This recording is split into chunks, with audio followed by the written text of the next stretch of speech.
rekan-rekan kita yang lain yang sedang dalam perjalanan ke ruang virtual kita segera menyusul.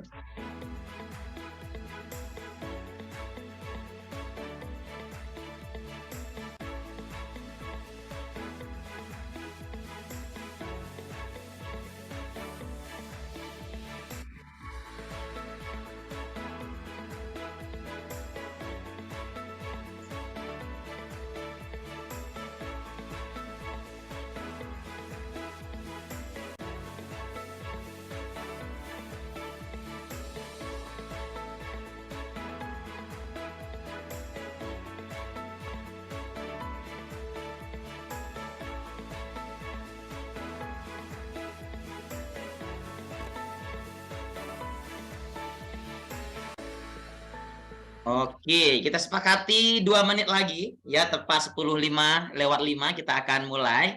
So buat rekan-rekan sekalian, Bapak Ibu, kakak-kakak semuanya yang sudah hadir, silakan untuk menyiapkan semangat dan antusiasmenya ya. Dan juga jika berkenan silakan untuk menyalakan kameranya. Harapannya dengan menyalakan kamera kita jadi lebih dekat gitu ya, engagementnya jadi lebih dekat dan tentunya proses interaksi dalam diskusi kita hari ini jadi berjalan dengan baik.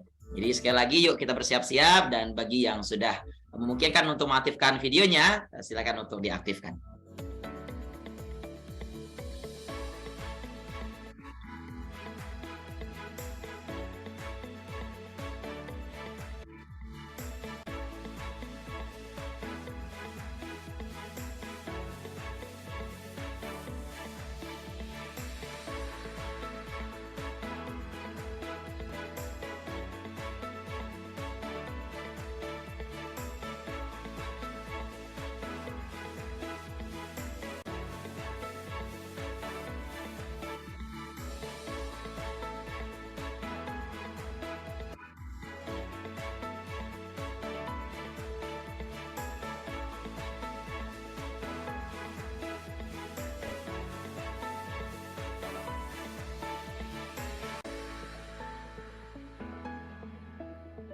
Oke, on the way 1 menit lagi.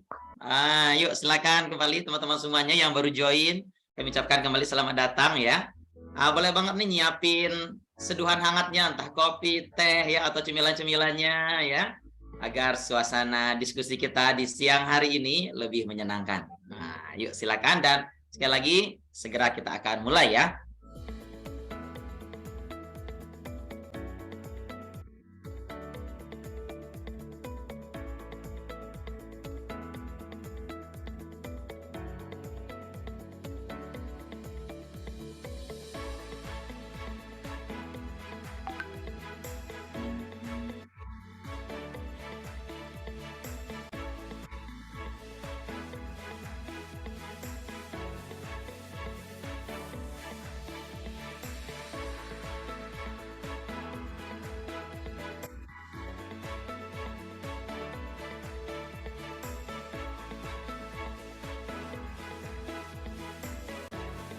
Oke, baik rekan-rekan semuanya, kita siap memulai sesi di pagi menuju siang hari ini ya. Baik, terlebih dahulu saya ingin menyapa semuanya. Selamat pagi, Assalamualaikum warahmatullahi wabarakatuh.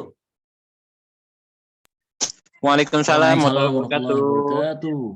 Salam sejahtera untuk kita semuanya. Bapak Ibu sekalian, terima kasih ya yang sudah hadir, menyempatkan dan mendedikasikan waktu, semangat, ya antusiasnya untuk mengikuti journey dari TTG Development Series ini ya. Dan ini adalah yang kedua Bapak Ibu semuanya. Kalau melihat semangat dan antusiasmenya Bapak Ibu di pertemuan semalam, sepertinya hari ini juga tidak kalah semangatnya nih ya. Dan sekali lagi terima kasih Bapak Ibu untuk kehadirannya, dan tentunya kita berdoa segala investasi waktu, tenaga, pikiran kita betul-betul berbuah dampak kepada diri kita gitu ya. Oke, baik. Nah, rekan-rekan semuanya, terlebih dahulu kita boleh saling sapa dulu nih ya. Singkat saja di kolom chat ya, di kolom chat saling sapa, sebutkan panggilan dan online-nya dari kota mana nih hari ini. Singkat itu ya. Oke, contoh misalnya Saya Wandra. Nah, online-nya saat ini dari Bogor. Nah, ayo Pak Ibu, boleh silakan saling sapa sedikit di kolom chat ya. Oke, sip. Wah, dari Bandung ya. Wah, dari Bogor juga ada. Oke, wah Pak Abini ikutan lagi ya. Luar biasa nih pembelajar sejati ya. Oke, dari Medan. Wah, ada Pak Ranu ya. Dari Medan, Horas. Oke. Kemudian Pak Andi dari Depok. Wah, kemudian Pak Syukron dari Jogja. Oke, ada Bu Alin dari Bandung. Bu Nadia dari Tanjung Selor. Oke, dari Depok, Tangerang. Oke, Bekasi, Bu Rani, thank you banget ya. Dari Karawang juga hadir. Oke, sip.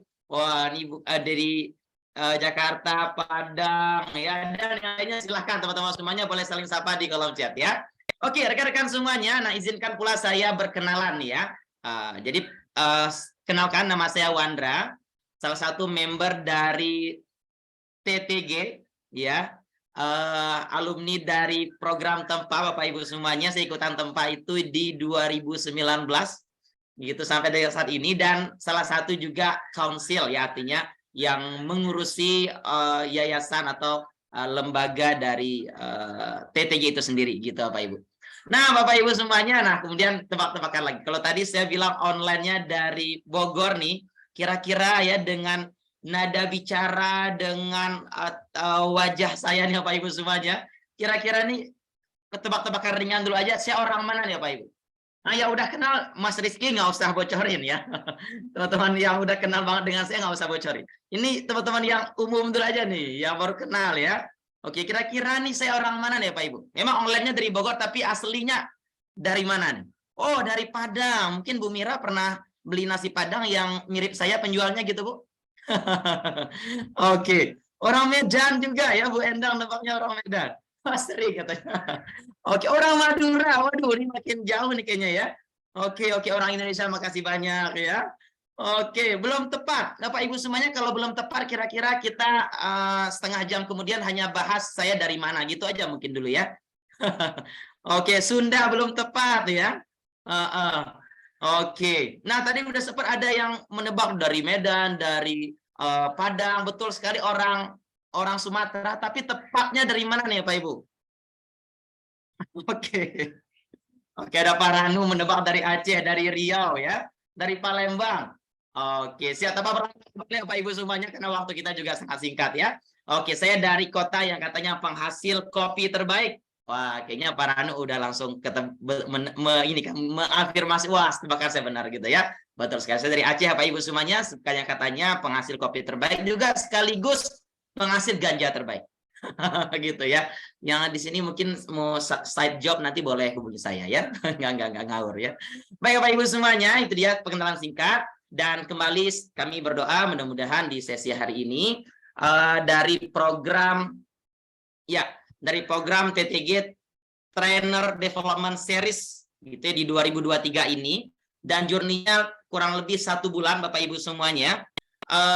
Sesi-sesinya sudah kami tampilkan ya, baik di medsos maupun di grup kita. Nah, silakan Bapak Ibu semuanya tandai kalendernya, karena di sana akan hadir para trainers yang selama ini punya kompetensi gitu ya, punya keseriusan, punya concern yang begitu dalam untuk memberikan solusi kepada para peserta ya, kepada masyarakat Indonesia secara umum.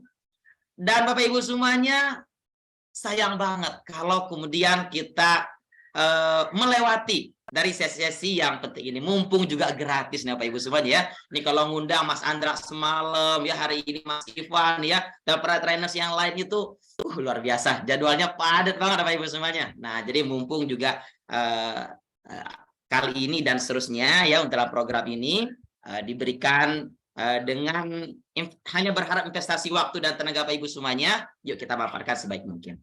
Oke, itu dia Bapak Ibu semuanya. Dan mari sama-sama terlebih dahulu kita berdoa, mudah-mudahan segala investasi waktu kita berjalan dengan baik, dan silakan berdoa sesuai dengan keyakinan masing-masing, berdoa disilakan.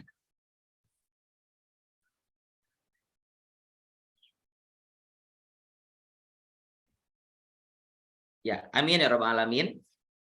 Baik Bapak Ibu semuanya, kembali mengajak bagi yang sudah memungkinkan untuk menyalakan kamera, silakan untuk diaktifkan kameranya ya. Jadi terima kasih, ini ada Bu Lizzy sepertinya juga sudah menyalakan kamera. Kemudian ada Teh Iis ya. Dan teman-teman yang lain silakan untuk ikutan menyalakan kameranya ya. Baik Bapak Ibu semuanya yang akan sharing bersama dengan kita di pagi menjelang siang hari Minggu ini 15 Januari 2023 adalah seorang coach ya. Kalau Bapak Ibu semuanya mengikuti di medsos beliau juga itu sering banget sharing ya. Dan juga podcastnya itu aktif banget ngebahas berbagai review buku. Jadi kalau bagi Anda termasuk saya nih yang agak sulit untuk betah melototin tulisan di buku Bapak Ibu semuanya, cara mudahnya mungkin langsung meluncur aja ke podcastnya Mas Ivan. Nah, akan disaripatikan dan kemudian kita bisa tetap mendapatkan insight dari review buku tersebut gitu ya. Dan beliau ini juga certified dari Master G Coach, certified point of view, license dari NLP practitioner, kemudian sertifikasi coachnya diambil di Loops Institute ya Bapak Ibu semuanya. Kemudian juga di BNSP banyak sekali nih sertifikasinya, mulai dari facilitator, kemudian pendamping UMKM, juga asesor kompetensi. Dan Bapak Ibu semuanya,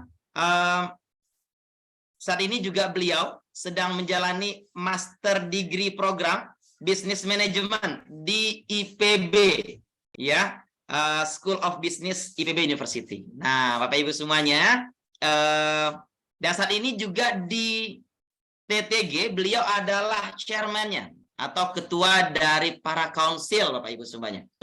Dan tanpa berlama-lama lagi sepertinya sudah tidak sabar lagi kita akan belajar bersama dengan sosok yang luar biasa ini Bapak Ibu. Yuk bersama-sama kita hadirkan semangat dan antusias kita, dan saya ingin dengar semangatnya terlebih dahulu. Silakan ketika saya tanya are you ready, langsung tekan unmute, boleh teriakan semangatnya yes I am ready gitu ya. Oke, are you ready? Yes, Ready. I'm ready. Oke, mana suaranya lagi yang masih mute? Ayo, ready. Mana suaranya lagi? Ya Mas. Yes, I'm ready. Oke, yes, oke. Terima kasih Bapak Ibu semuanya. Langsung saja yuk kita beri applause yang paling meriah. Yang off cam boleh dengan reaction applause-nya juga ya. Ini dia Mas Ivan Dana. Silakan Mas Ivan. Oke, terima kasih Mas Wandra. Terima kasih rekan-rekan semuanya. Assalamualaikum warahmatullahi wabarakatuh.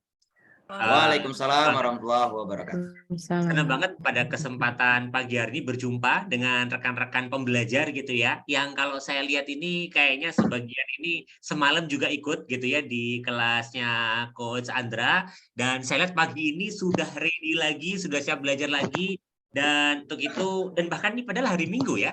Padahal ini hari Minggu, tapi dan Sabtu malam dipakai gitu ya. Minggu malamnya belajar lagi, maka izinkan saya mengucapkan terima kasih yang banyak dan salut gitu ya. Apresiasi buat rekan-rekan di sini karena menunjukkan rekan-rekan di sini adalah rekan-rekan pembelajar. Dan izinkan saya di kesempatan pagi hari ini untuk sedikit berbagi ya, karena mungkin kalau rekan-rekan lihat judulnya, kalau saya boleh jujur ini berat banget ini ya. Jadi topik hari ini tuh kita akan membahas tentang strategi membangun bisnis. Mungkin sebagian di antara rekan-rekan kemudian jadi penasaran, wah ini berat banget ini. Memang sudah sekeren apa ini bisnis yang dibuat gitu ya. Nah, terkait hal itu izinkan saya untuk sedikit memberikan cerita gitu ya. Terutama kalau rekan-rekan semalam juga ikut di sesinya Mas Andra Donata. Karena dulunya saya ini adalah berprofesi sebagai internal trainer di perusahaan. Boleh dong di sini ketik di kolom chat yang sekarang sedang berprofesi sebagai internal trainer di perusahaan. Boleh. Boleh diacungkan tangannya atau katakan saya gitu aja. Yang sekarang profesinya sebagai internal trainer di perusahaan. Nah, boleh ketik di kolom chatnya. Karena saya ingin tahu nih ya. Karena bagi rekan-rekan yang saat ini profesi sebagai internal trainer di perusahaan, harusnya kita punya titik start yang sama. Karena saya pun memulai di perusahaan, di internal sebagai internal trainer. Oh ini ya, ada Mas RK, ada Mas Zorif, oke ya. Ya, yang lainnya kayaknya juga sedang, ternyata lumayan ya, banyak ya. Nah, dan satu hal yang kemudian membuat dan membulatkan tekad saya ketika itu untuk saya akhirnya beralih gitu ya menjadi professional trainer dan sekarang sebagai pebisnis training adalah salah satu sosoknya adalah Mas Andra yang semalam rekan-rekan sitin. Karena dulu ketika saya pertama kali di internal training perusahaan, Mas Andra ini sudah kemana-mana tuh, sudah melang buana, dan salah satu perusahaan yang ketika itu mengundang beliau ke perusahaannya adalah Mas Andra. Nah, itu satu kesempatan yang membuat saya akhirnya belajar ke Coach Andra Donata ya, Mas Andra. Dan ada satu pertanyaan ketika itu akhirnya saya tanyakan di sekitar 2 tahun setelah beliau sering gitu ya untuk sering di kantor, saya ketika itu menanyakan satu pertanyaan, Mas, kira-kira kalau saya ingin menjadi professional trainer di luar, bisa nggak ya? Dan apa yang harus saya lakukan? Nah, kala itu kemudian akhirnya beliau membagikan pengalamannya, disampaikan beberapa opsi, dan salah satu opsi yang kemudian beliau sampaikan adalah kalau memang mau untuk membangun bis pelatihan, salah satu pelatihannya ketika itu adalah program Tempa, ya program Tempa. Satu hal yang akhirnya membuat saya semangat gitu ya ketika itu, dan akhirnya saya mengambil keputusan yang itu saya tidak sarankan buat sebagian orang gitu ya. Karena kalau pernah dengar istilah filosofi bakar kapal gitu ya. Jadi kalau kata orang kan ketika kita sambil bekerja di perusahaan, kita sambil menyiapkan sekoci gitu ya. Sekoci kecil gitu. Tapi saya tidak melakukan hal itu, entah kerasukan apa gitu ya. Jadi saya langsung memutuskan resign, dan kemudian saya resign di bulan itu. Setelah itu 2 minggu kemudian saya apply untuk Tempa. Kelas Tempa ini mulai. Karena ketika itu memang Tempa ini kan inkubator bisnis ya ketika itu. Jadi saya resign untuk apa? Biar saya fokus ikut Tempa. Ini satu hal yang membuat saya akhirnya ya memberanikan diri. Nah, menariknya adalah rekan-rekan, ketika saya bergeser kuadran dengan frontal gitu ya, pada saat saya sudah daftar, ternyata saya dapat info kelas Tempanya diundur 3 bulan gitu, diundur 3 bulan. Jadi akhirnya yang awalnya saya berharap setelah resign ini langsung fokus ke kelas Tempa, tuh tiba-tiba ternyata kelas Tempanya diundur 3 bulan. Jadi praktis begitu saya selesai resign sampai menunggu kelas Tempa, itu saya benar-benar ngeblank. Hah, saya harus ngapain ini ya? Yang biasanya itu dapat rekening ya tiap bulan lah ya, gajian dapat, langsung tiba-tiba hilang, dan tabungan nggak banyak gitu ya. Tapi kan harus berpikir gitu ya, ini gimana caranya ya? Ini gimana caranya gitu. Apa yang kemudian dilakukan? Akhirnya saya mencoba untuk belajar. Belajar apa? Sebenarnya bangun bisnis itu gimana sih? Sebenarnya cara menjalankan bisnis itu gimana sih dalam waktu 3 bulan? Ini sebelum Tempanya berjalan. Belajar bisnis apa? Apapun ketika itu. Bisnis produk, mulai barang, jasa, dan sebagainya. Karena kebetulan juga istri saya ketika itu juga sudah memulai bisnis, jadi akhirnya banyak untuk diskusi dengan istri untuk bangun bisnis. Ketika itu bisnis yang saya ambil adalah jam tangan. Jadi memang saya dulu bahkan sampai pernah bikin brand jam tangan gitu ya. Dan saya bisa tuh teman-teman mau ada jam tangan, terus teman-teman mau ada nama teman-teman di jam tangannya, saya bisa itu. Saya tahu suppliernya dan sebagainya. Ini karena 3 bulan yang awalnya gajian tiba-tiba kosong gitu. Dan akhirnya itu membuat saya pertama kali berinteraksi dengan bisnis. Nah, singkat cerita, akhirnya saya ikut program Tempa, dan akhirnya dari situ saya akhirnya memahami gitu ya, memahami gimana sih sebenarnya langkah-langkahnya, strateginya, dan itu saya praktekkan sampai saat ini. Saat ini total saya sudah hampir baru sekitar 11 tahun gitu ya di industri training, 5 tahun di corporate, 6 tahun di corporate, 4 tahun sampai 5 tahunnya itu di dunia full di luar gitu ya sampai saat ini. Dan izinkan saya di kesempatan hari ini untuk berbagi gitu ya, karena kebetulan saya pernah kecemplung duluan, pernah salah duluan, dan izinkan saya berbagi beberapa pembelajaran saya ini kepada rekan-rekan. Dan moga-moga bermanfaat dan bisa menguatkan teman-teman. Bukan berarti harus ngikut, oh berarti harus bakar kapal. Enggak, tapi moga-moga teman-teman jadi berhati-hati, lebih aware bahwa membangun bisnis itu bukan sesuatu yang mudah. Tapi bukan berarti itu juga susah dilakukan. Ya. Nah, tadi juga sudah dikenalkan, jadi saya langsung aja biar kita cepat. Ini sekelas tentang saya. Setelah saya gabung Tempa, saya ambil beberapa sertifikasi karena hobinya belajar, jadi ini beberapa hal tentang saya. Saat ini kalau ditanya ke saya profesinya apa, saya sering lebih suka menyebut sebagai seorang professional coach, karena memang banyak saat ini proses coaching yang saya lakukan setiap harinya. Ini beberapa klien yang sudah saya bantu gitu ya, sampai saat ini juga ada beberapa yang masih jalan, dan saya akan mulai dengan konteks dulu. Saya akan mulai dengan konteks bahwa ternyata saat ini dunia kita itu sudah berubah, nggak sama dengan dulu, rekan-rekan. Ya, kalau rekan-rekan tahu mungkin masih familiar gitu ya, nonton acara TV gitu ya. Sekarang orang udah jarang kan, sekarang sudah menggunakan handphone, gadgetnya semua. Dulu cari informasi itu menggunakan ke perpustakaan, kita harus cari-cari buku, kita fotokopi gitu ya. Sekarang kita semua menggunakan handphone kita. Kalau dulu kita berkomunikasi pakai pulsa, sekarang kita nggak beli pulsa kan, kita belinya paket data. Kalau dulunya kita berbelanja, kita datang ke tempatnya, sampai sekarang sih, tapi sekarang mayoritas semua itu menggunakan aplikasi. Ini menggambarkan bahwa saat ini sedang terjadi perubahan di era digital. Dan kenapa kok kemudian saya menyampaikan konteks terkait perubahan ini? Karena saya mau bilang bahwa perubahan ini akhirnya terjadi di semua aspek, rekan-rekan, termasuk di sektor pendidikan. Nah, termasuk dunia pendidikan. Kita dulu nggak pernah kebayang ya rekan-rekan, kalau kemudian kita akan training di platform seperti di depan saya saat ini, seperti rekan-rekan saat ini, seperti saya sekarang ini. Dulu kita berpikir kalau training ya harus offline gitu, harus kemudian di ketemu secara langsung. Tapi sekarang karena pandemi, akhirnya kita dipaksa untuk mengakselerasi mengakselerasi di berbagai lini, termasuk sektor pendidikan. Yang mau nggak mau ini membuat kita perlu menyesuaikan diri kita. Kenapa? Karena dunia pendidikan kita, dunia training dan pendidikan kita itu sudah berbeda dengan dulu. Sekarang sudah berkembang. Apalagi sekarang ada fenomena Gen X ya, Gen Z gitu ya, Gen milenial yang ini punya karakter berbeda. Mungkin zaman dulu gitu ya, Gen X lebih suka ketemu langsung tatap muka. Tapi anak-anak zaman sekarang Gen Z bisa jadi lebih menginginkan kepraktisan. Nah, ini yang mau nggak mau kita sebagai orang yang bergerak di bidang pelatihan perlu aware bahwa sekarang dunia sudah berubah. Cara kita mendeliver pun harusnya perlu disesuaikan. Cara kita memberikan value perlu disesuaikan. Cara kita bersaing dengan kompetitor kita itu juga perlu kita sesuaikan. Saya akan menghentikan sedikit pemaparan saya. Nah, saya sudah cerita tadi ya, dan saya juga sudah sedikit memberikan konteks terkait dunia kita sekarang sudah berubah, termasuk dunia pendidikan. Saya mau teman-teman jujur dong, boleh jujur ketik di kolom chat. Bagi yang sudah ikut kelasnya Coach Andrea Donata semalam, dan juga setelah itu pagi ini hadir gitu ya, dan berdasarkan pengalaman teman-teman di sekitar, boleh dong teman-teman, menurut teman-teman, gimana terus dengan perkembangan di era digital saat ini, peluang karir ya dan juga peluang bisnis di bidang pelatihan itu seperti apa? Boleh dong ketik di kolom chat untuk kita diskusi. Oke, MOC. Siap. Oke, yang lainnya. Gimana teman-teman melihat peluang di bisnis pelatihan saat ini? Jadi bagi yang belum tahu, MOC itu jadi kita memungkinkan pembelajaran dalam jumlah banyak ya, menggunakan platform teknologi digital. Semakin challenging tapi juga semakin terbuka lebar.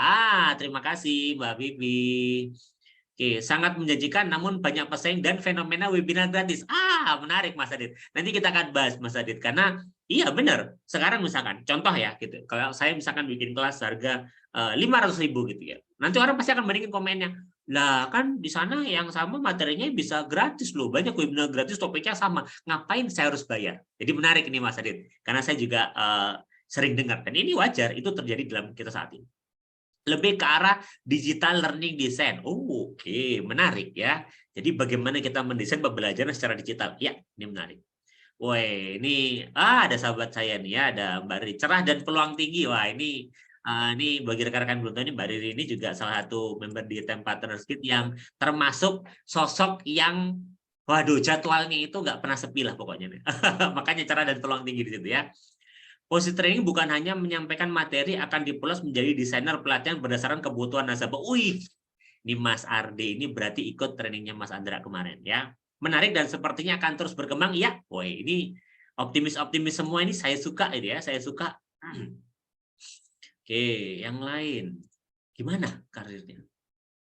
Jujur aja kalau misalkan saya ngerasa kayaknya saya itu belum oke deh, kayaknya saya melihat peluangnya makin berat, persaingnya makin banyak sekarang training kita dibandingkan dengan YouTube, ya kan? Ngapain training di situ, ini mending YouTube gitu. Oke, karena itu juga menjadi kompetitor ya yang perlu kita perhatikan. Nah, kalau saya lihat dari pandangan rekan-rekan di kolom chat, mayoritas menyampaikan menarik dan akan terus berkembang. Oke ya. semakin mudah mendapatkan pelatihan yang berkualitas tinggi dengan coach yang keren kan.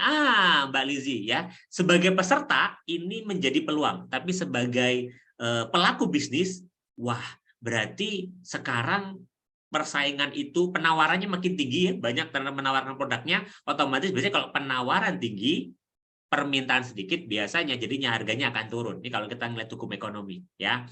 Oke. Nah, terima kasih bagi rekan-rekan yang sudah berbagi gitu ya, berbagi, dan apa yang rekan-rekan sampaikan sebenarnya benar gitu ya, tapi diizinkan saya sedikit untuk memberikan gambaran secara lebih umum lagi gitu ya. Nah, kalau kita ngeliat sekarang, COVID itu memaksa kita berubah, benar nggak sih? Ya, makanya tadi ada banyak kalimat menggunakan digital learning, terus yang potensial adalah yang menggunakan pelatihan digital, dan lainnya.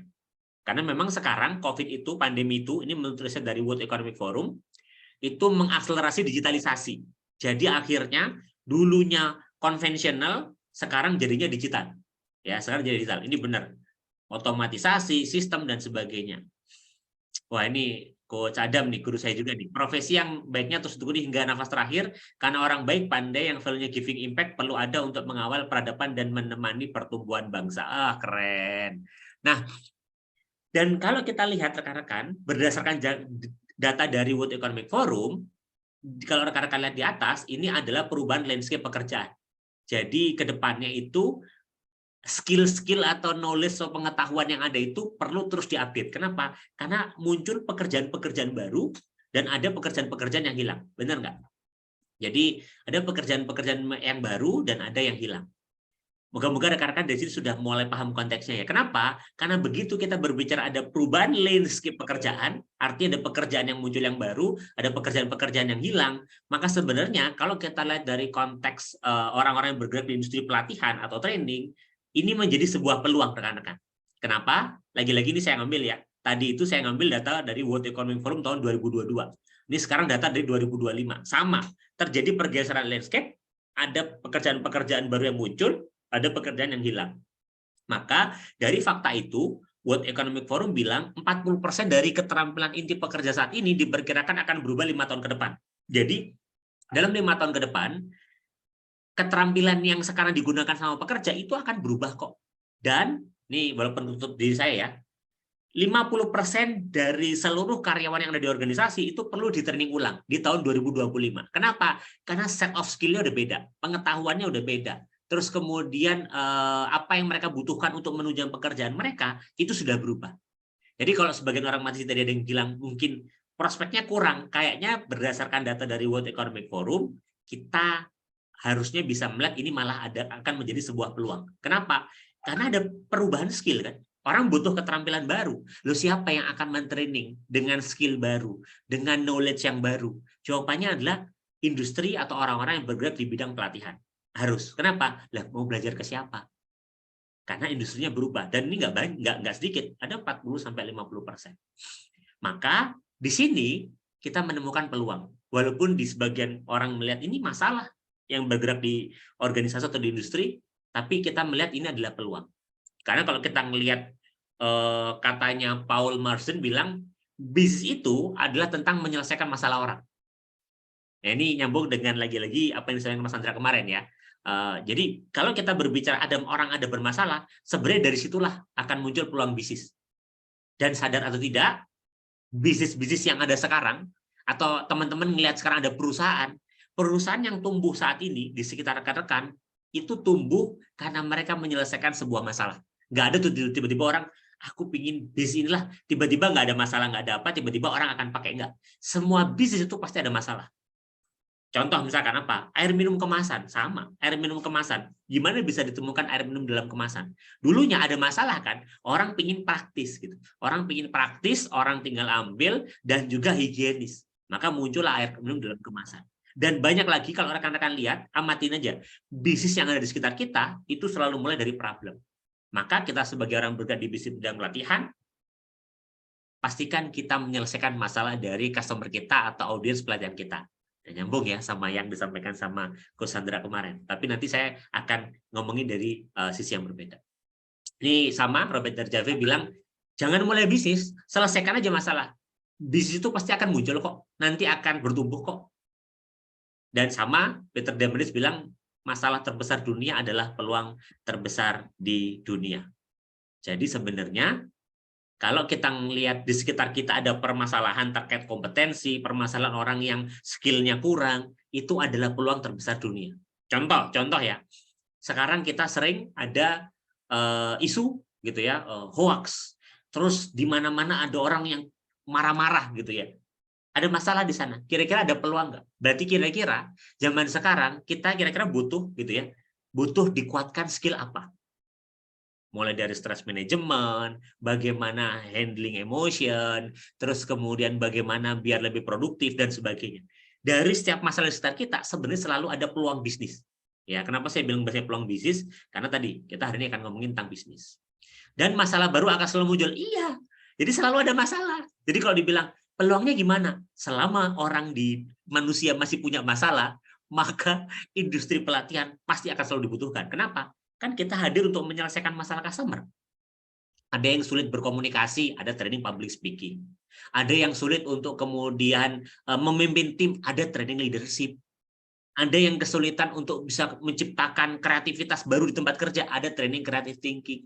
Selalu ketika kita berbicara ada masalah, di situ ada peluang yang bisa kita optimalkan. Tinggal kita mau cari atau enggak. Dan kalau kita kemudian bilang kita menyelesaikan masalah customer, maka itu yang bisa disebut sebagai bisnis yang berbasis value. Contoh ya, saya ambil contoh. Ini saya ambil contoh yang paling umum aja, yang orang-orang atau rekan-rekan paling pahami gitu ya, paling sering dibahas lah gitu. Ada problem ya, aplikasi ojek online gitu ya.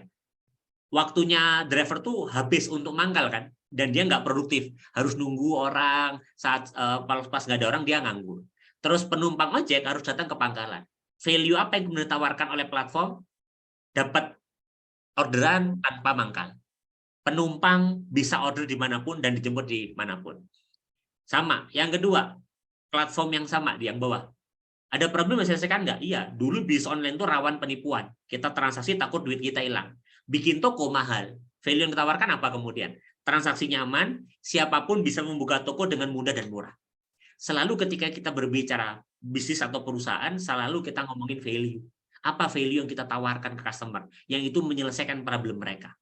Sama, industri pelatihan pun sama. Tadi saya sudah menyampaikan. Lihat aja di sekitar kita ada masalah apa yang dihadapi sama customer kita. Dan masalah itu yang kemudian akhirnya bisa kita harapannya berikan value.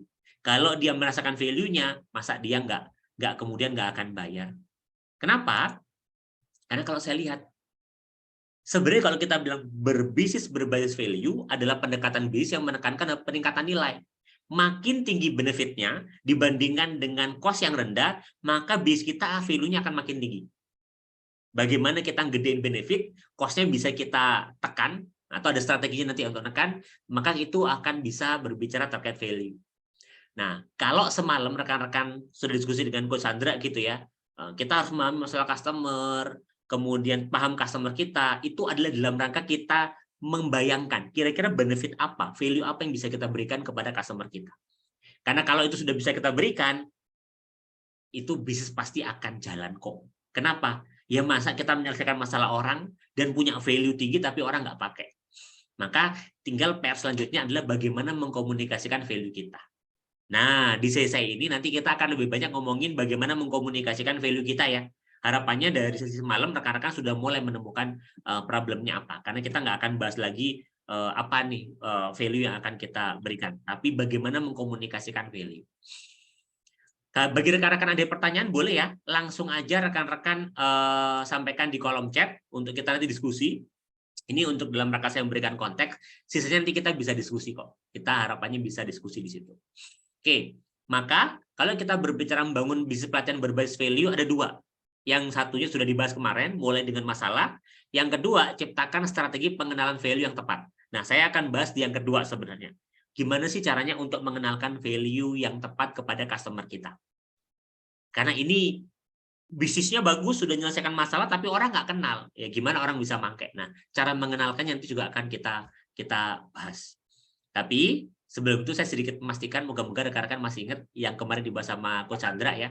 Jadi kalau kemudian rekan-rekan semalam ngomongin customer, kemudian customer kita siapa, apa yang mau kita selesaikan, sebenarnya rekan-rekan bisa memperdalam itu dengan menggunakan value proposition canvas. Jadi kita cari tahu tuh, apa pain customer, apa gain customer, terus kemudian dari situ apa value proposition yang kita tawarkan. Apa solusi-solusi untuk setiap pain dan juga gain dari customer kita. Ini contohnya ya kalau ojek online ya. Kenapa dia ada? Karena dia benar-benar menyelesaikan problem customer, problem customer dan juga problem dari driver ojek ya. Ini dari customer masalahnya, nunggunya lama, tarif diketok, dari segi driver rebutan sama penumpang dan lainnya. Nah, aplikasi ini coba untuk menyelesaikan. Ini contohnya aja. Kalau rekan-rekan mau tahu detailnya, nah rekan-rekan bisa coba cari namanya value proposition canvas, itu ada kok. Formatnya seperti ini, coba rekan-rekan mulai bayangkan value apa yang rekan-rekan tawarkan kepada customer. Karena sebenarnya ini, kalau kemudian rekan-rekan berbicara, kita mau ngomongin bisnis, kita mau bangun bisnis, value dari produk pelatihan yang kita tawarkan apa memangnya? Apa value yang kita tawarkan, dan itu bisa menjadi pembeda dengan kompetitor. Karena kalau ngomongin bisnis, rekan-rekan, saya harus bilang, bisnis itu, apapun bentuknya, di Indonesia saat ini, itu berkembang. Lagi berkembang. Contoh ya, saya ingat banget sekitar 4 tahun yang lalu gitu, ketika pertama kali saya di Depok, tempat pangkas rambut itu cuma sekitar 2-3. Sekarang setelah 4 tahun berselang, ada sekitar 8-10 tempat pangkas rambut dan lainnya. Jadi kompetitor itu akan selalu bertumbuh. Sama, industri training pun sama. Nggak mungkin kompetitor itu makin sedikit, yang ada makin banyak. Maka kita perlu punya dengan jelas value apa yang ditawarkan dari produk pelatihan kita. Value-nya apa? Dan bagaimana kita bisa memastikan customer itu akan menerima dan bersedia membayar untuk mendapatkan value produk kita. Ini 2 pertanyaan mendasar. Nanti saya akan berikan ini jadi PR ya rekan-rekan. Jadi ini akan menjadi PR. Nanti dari Coach Sandra, bagi rekan yang tergabung dalam grup belajar, akan ada PR gitu ya untuk yang sesi semalam. Kalau dari saya nanti, rekan-rekan silakan renungkan ini. Karena kalau ini rekan-rekan belum clear, nggak bisa kita ngomongin mau memperkenalkan apa value yang mau kita perkenalkan kepada customer. Nah, ini perlu clear dulu. Jadi ini nanti akan jadi PR. Bagi rekan-rekan yang belum tergabung dalam grup, saya menyarankan teman-teman bergabung karena di sana nanti akan banyak challenge dan kita bisa diskusi serta sama-sama belajar. Ya, dan nanti juga banyak trainer yang nanti akan sharing dan bersedia untuk membantu teman-teman di sana. Itu. Nah, kalau rekan-rekan sudah atau gini deh, sebelum saya mulai nanti akan jadi PR ya. Tapi boleh dong rekan-rekan, bagi rekan-rekan saat ini yang ingin bergerak di bidang pelatihan, pingin bergerak atau sekarang sudah bergerak di industri pelatihan dan pingin untuk memberikan value atau mengembangkan bisnisnya, boleh dong dijawab 2 pertanyaan ini di kolom chat. Jika tadi malam tidak ikut, bagaimana bergabung dengan grup belajar, nanti akan di-share ulang di akhir oleh Mas Wandra untuk gabung dalam grup Mbak Elani. Oke, boleh rekan-rekan sebelum saya lanjut, jawab dong 2 pertanyaan ini, ketik di kolom chat rekan-rekan. Jadi apa ya value dari produk pelatihan yang saat ini mungkin rekan-rekan sudah tawarkan customer, dan bagaimana rekan-rekan memastikan customer itu bersedia untuk menerima dan membayar untuk mendapatkan value produk dari rekan-rekan. Silakan jawab di kolom chat. Silakan. Boleh dong, silakan jawab di kolom chat atau mau unmute, mau sharing boleh. Mau sharing langsung boleh. Ada yang berkenan untuk sharing? Ayo, ada? Ya, Coach Adam bisa nih kita untuk mengawali diskusi kali, Coach ya. Trigger yang lain, Coach, untuk sharing, Coach. Customer coaching nih. Sadam sudah nulis nih, program presentasi produk. Oke, cara untuk bisa memastikan bersedia adalah dengan memberikan strategi presentasi yang tepat. Terima kasih, Coach Adam. Nah, ini ada Mas RK, based on customer need, iya. Apa contoh customer need-nya, Mas RK? Contoh satu aja. Value-nya apa yang tawarkan dan bagaimana memastikan customer itu akan bersedia. Oke, boleh dong. Bagi rekan-rekan yang mau sharing atau kayaknya sedang merenung nih ya, kayak sedang merenung. Apa value saya ya gitu ya. Kalau misalkan value produk saya banyak, pilih aja satu yang yang kita paling pede lah dengan value itu. Saya sudah sangat pede dengan produk saya, itu boleh. Jadi kalau banyak pilih satu aja. Kalau cuma 2 atau 3, pilih aja salah satu yang rekan-rekan itu. Silahkan tuliskan 2 pertanyaan ini. Value dari produk pelatihan yang ditawarkan apa, dan bagaimana memastikan customer itu bersedia untuk membayar untuk mendapatkan value produk Anda. Kalau rekan-rekan sudah bisa menjawab 2 hal ini, harusnya ya teman-teman itu sudah bisnisnya pasti akan berkembang. Kenapa? Value-nya jelas. Terus bagaimana memastikan customer itu beli sudah jelas. Nah, terus kalau 2 hal ini sudah terpenuhi, harusnya itu akan mempermudah teman-teman untuk create produk dan menjual produk itu. Bisnis itu kan tentang menciptakan produk dan menjual produk. 2 proses ini sebenarnya yang dilakukan. Maka kalau 2 pertanyaan terjawab, harusnya rekan-rekan akan sudah bisa, sudah siap untuk kemudian menjual produk teman-teman kepada market. Bagi yang kesulitan, tidak apa-apa. Memang ini bukan pertanyaan yang mudah dijawab kok. Tapi harapan saya adalah teman-teman mulai sekarang coba mulai direnungkan 2 pertanyaan ini. Apa ya? Karena kalau teman-teman bisa mengajukan pertanyaan dengan tepat, teman-teman akan menemukan jawaban yang tepat. Oh, ini kalau katanya Simon Sinek ya, yang bukunya Start with Why itu kan, kalau kita bisa mengajukan pertanyaan yang tepat, kita akan mendapatkan jawaban yang tepat. Nah, silahkan 2 pertanyaan ini rekan-rekan renungkan. Bagi yang terkendala, masih bingung, tidak apa-apa. Nanti kita akan jadikan PR. Tapi jadi banyak ya PR-nya, nggak apa-apa. PR-nya bagi yang mau belajar. Ya, bagi yang nggak belajar, cuman sekedar kepo-kepo aja, Gus, tapi saya sudah bisa, tidak apa-apa. Ya, silahkan seperti itu. Oke. Value-nya return on training investment, ROTI. Oke, Mas RK ya. Oke. Karena di internal perusahaan ya, ini value yang ditawarkan kepada kepada manajemen. Oke. Beri Mas Brianta, business sustainability, designing presentation. Value-nya apa, Mas? Nah, ini kan topik ya, business sustainability sama business designing presentation. Nah, kira-kira value apa? Mampu melakukan, mudah melakukan. Ini bentuk-bentuk kalimat value yang dibutuhkan sama customer. Caranya toolsnya pakai. Oke. Produk saya pelatihan mindfulness untuk melatih pikiran jernih, fokus, dan regulasi emosi. Clear. Nih Mbak Ado, kalau Mbak Rida mah sudah belajar nih mah. Ini peserta Tempa dan lagi fresh nih ilmunya nih ya. Jadi value-nya adalah melatih pikiran untuk jernih, fokus, dan bisa meregulasi emosi. Ini value-nya. Nah, tinggal berarti menjawab pertanyaan kedua. Nah, apa nanti kita akan bahas. Value-nya self mastery di dunia berdistraksi, style IP. Oke, clear. Nah, sip, terima kasih bagi rekan-rekan yang sudah sharing. Bagi yang masih agak-agak bingung, tidak apa-apa. Ya, silahkan, ini jadi pertanyaan renungan.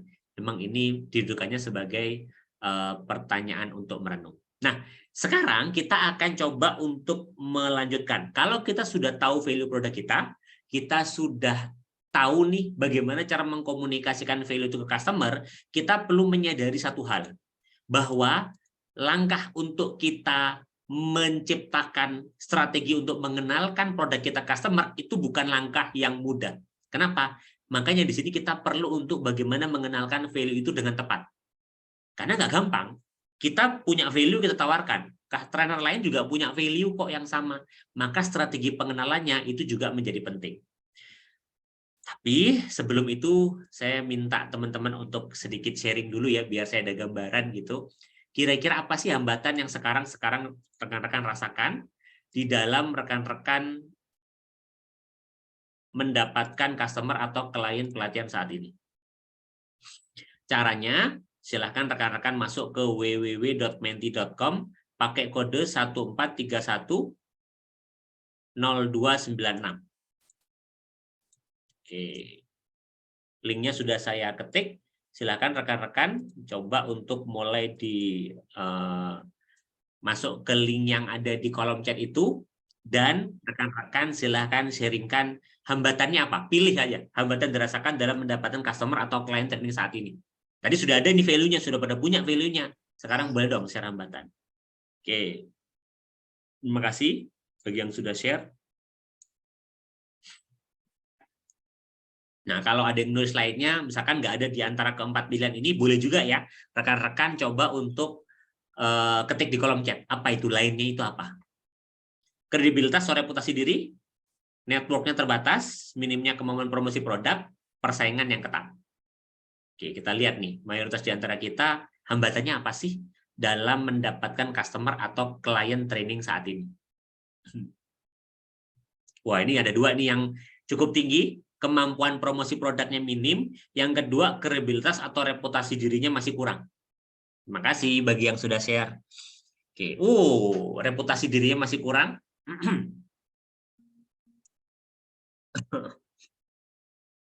Oke, ini sama 11-11, baru 29 orang.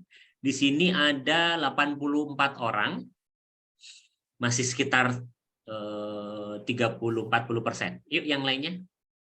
Boleh dong, apa hambatan dirasakan dalam mendapatkan customer atau klien training saat ini?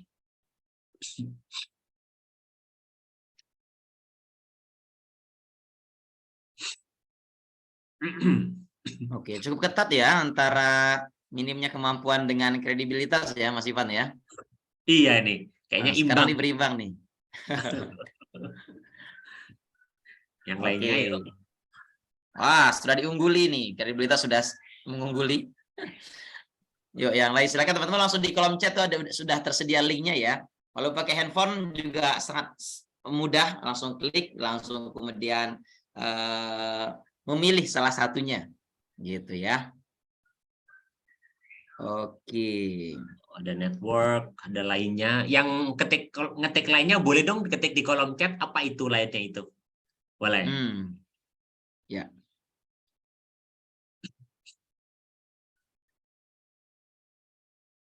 Sama lagi ternyata ya. 14. Lainnya itu Liane katanya Coach Adam. Ya Coach Adam. Terbatas pasarnya. Oh, menarik ya. Pasarnya terbatas. Oke. Nanti coba kita gali deh. Saya minta nanti Mbak Repi untuk sharing yang dimaksud terbatas pasarnya itu apa. Hanya dalam bidang pendidikan. Oh, menarik. Langsung kita tanya aja nih, Mas Ivan. Sambil nunggu yang lain ngisi ya. Silakan Mbak Repi ya. Boleh open mic dong sebentar. Maksudnya pasar terbatasnya pasar itu seperti apa tuh, Mbak? Seperti apa? Terima kasih. Mohon maaf off mic. Off kamera. Seperti ini ya, kalau kami di bidang pendidikan itu kan memang pasarnya terbatas karena memang sudah ada guidelines atau trainer atau training memang yang disediakan oleh pemerintah begitu ya. Padahal secara mostly yang saya pernah ikuti sih pelatihan mereka dibawakan secara konvensional ya. Maksudnya saya pernah belajar di Akademi Trainer kemarin itu jauh sekali sehingga penyampaiannya membosankan, sorry to say. Terus kemudian slide-nya ya jadul banget gitu ya. Jadi tapi memang itulah paket-paket yang sudah disediakan oleh pemerintah dan free begitu ya, sehingga kita ketika mau main di dunia training pendidikan itu ya sebenarnya persaingannya pemerintah sendiri sih. Begitu, terima kasih. Oke, makasih Bu Rebi ya yang sudah sharing bahwa pasarnya terbatas. Tapi menarik gitu ya, Mas Wada tadi Bu Rebi bilang bahwa tapi kalau yang sekarang dijalankan gitu ya terbatas dan kurang menarik dan sebagainya. Bukankah itu masalah ya Bu Rebi? Artinya apa? Ada problem loh di sana. Dan kalau kita ngomongin dengan topik kita gitu ya, business training berbasis dengan value itu kan juga bisa dimulai dari problem tadi. Bagaimana kita bisa memberikan value? Mulai dengan problem kan. Ternyata di sekitar ada training nih yang masih terbatas, udah gitu gratis, tapi kurang menarik gitu ya. Nah, bagaimana kita mengemas itu menjadi suatu produk yang akhirnya kita tawarkan? Kita berarti punya dong, kita bisa dong menciptakan sesuatu yang berbeda dari sana kan, dari problem-problem yang ada. Maka sebenarnya kalau dilihat pasarnya terbatas, mungkin sangat spesifik iya, tapi kalau terbatas, kalau kita ngeliat guru di Indonesia ada berapa ratus ribu guru gitu ya, orang yang bergerak di bidang pendidikan itu banyak banget gitu ya, ada guru formal, ada informal dan sebagainya yang sebenarnya kan itu bisa menjadi peluang gitu ya. Jadi kalau pasarnya terbatas, sepertinya perlu kita lihat kembali gitu. Kita mau fokus ke spesifik market yang seperti apa. Jadi karena sangat lebar sekali sebenarnya itu marketnya. Seperti itu. Mohon maaf Bang Ivan boleh menambah sedikit? Boleh, boleh. Ya, kalau kita bicara di dunia pendidikan itu kan maksudnya apa namanya, dunia pendidikan itu tidak spend budget besar ya ke dunia training atau pelatihan guru. Mostly mereka akan cari yang gratisan, Bang Ivan, seperti itu. Jadi sepertinya dunia training di dunia pendidikan itu tantangannya adalah seperti itu. Jadi tidak sekolah-sekolah ya itu tadi sangat terbatas budgetnya, tidak seperti korporasi begitu. Ya, artinya mungkin bisa jadi Bu Repi bisa eksplor untuk kelas publik yang itu menarget segmen guru tapi menggunakan dana pribadi mereka. Karena kan mereka punya duit guru-guru ini sebenarnya. Dan mereka ada kebutuhan buat bertumbuh. Tinggal bagaimana kita mengemas itu sehingga nanti ya mungkin marketnya tidak mengandalkan dana dari sekolah, tapi menggunakan kelas publik. Karena kalau kita ngomongin di Tempa sendiri, di DTG sendiri, Bu Repi ada teman-teman yang itu fokusnya segmennya adalah ke pendidikan, ke guru gitu. Tapi memang dia menggunakan apa namanya resource-nya bukan dari sekolah. Jadi memang bikin kelas publik untuk guru, dan dari info dari salah member di TTG yang fokus ke guru, banyak guru yang ingin belajar dan bersedia mengeluarkan budget pribadinya. Nah, tinggal pertanyaannya adalah kelas seperti apa yang mereka ingin dapat? Kelas seperti apa yang itu mereka akan bersedia beli? Maka kembali ke pertanyaan tadi, Bu Repi, value-nya apa, dan bagaimana memastikan customer itu bersedia untuk membayar. Karena dalam bisnis itu, kalau kita bisa menemukan celah di antara itu, ya sebenarnya dari situlah bisnis kita itu akan berjalan. Menemukan celah dari problem yang terjadi di sekitar kita. Karena ada peluang, selalu kok ada peluang dari setiap masalah yang ada. Begitu, Bu Repi, silahkan dieksplor kembali. Terima kasih, Bang Ivan. Sama-sama, Bu Repi, semangat. Ini ada satu kayaknya Mbak Hanifa. Silakan Mbak Hanifa. Iya. Baik, terima kasih Bang Ivan. Assalamualaikum. Waalaikumsalam. Mohon maaf off cam ya, karena kalau hari Minggu kayaknya nggak siap banget gitu kalau harus pakai kerudung. Oke. Bang Ivan, saya punya masalah nih, jadi saya akan berawal dengan curhat. Saya ini background pendidikannya adalah kriminologi. Jadi orang-orang menganggap saya itu kriminolog gitu ya. Nah, masalah sudah saya dapatkan bahwa di masyarakat ini sudah banyak kejahatan, baik kejahatan umum maupun kejahatan konvensional. Dan ini sudah diterima juga oleh para orang tua dan oleh remaja. Jadi mereka ketika dikasih apa ya namanya? Kalau saya survei, mereka merasa bahwa mereka itu sudah terlibat dalam kejahatan-kejahatan itu. Tetapi ketika ditawarkan untuk diberikan pelatihan, mereka itu merasa bahwa itu sesuatu yang menakutkan, gitu loh. Jadi ini jadi masalah saya nih. Tapi secara reputasi saya sudah mendapatkan itu dengan saya sering nongol di TV, dengan saya sering apa namanya menyelesaikan beberapa kasus. Mereka percaya. Tapi ada beberapa orang dan mungkin banyak orang yang merasa bahwa materi yang saya sampaikan itu sesuatu yang sangat-sangat menakutkan. Padahal saya bisa membawakan dengan ramah. Akhirnya saya hanya bermain di batas transfer knowledge, jadi nggak sampai transfer skill.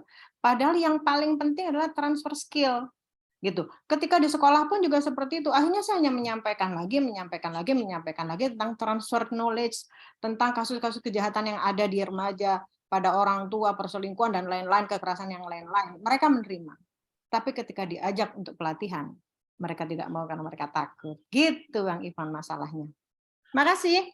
Oke, makasih Mbak Hanifa. Kita beri tepuk dong buat Bu Hanifa yang ini harusnya kredibilitasnya juga sudah oke ya, karena juga kebetulan memang background-nya juga sudah sesuai dengan aktivitas saat ini. Cuman memang kayaknya nyambung dengan kurva yang sekarang sedang di depan ya rekan-rekan ya. Jadi kredibilitasnya itu oke, tapi mungkin bagaimana ya memastikan customer kita itu paham value dari program kita. Nah, kalau pertanyaan itu kemudian ditanyakan, lagi-lagi saya coba merefer ke dari sesinya Coach Andra semalam bahwa kita perlu memahami kebutuhan customer kita. Mungkin tadi beberapa customer kita bilang, saya tuh khawatir kayak sesuatu yang menyeramkan. Pernah nggak Bu Hanifa ditanyakan customernya? Oke Bu, kalau begitu, pelatihan seperti apa yang diharapkan didapatkan? Atau bentuk pelatihan yang seperti apa yang itu bisa bikin Bapak atau Ibu itu nyaman dan bersedia untuk mengikuti sesinya? Karena mengajukan pertanyaan ini itu adalah salah satu kita bisa memberikan value. Kalau ada kekhawatiran dari customer kita, aduh nanti ini, seperti itu, berarti ada problem kan yang mereka rasakan menghambat mereka untuk membeli produk kita. Nah, maka kita perlu cari apa value dalam pelatihan kita yang ini kalau kita tawarkan bisa menjawab ketakutan mereka semuanya.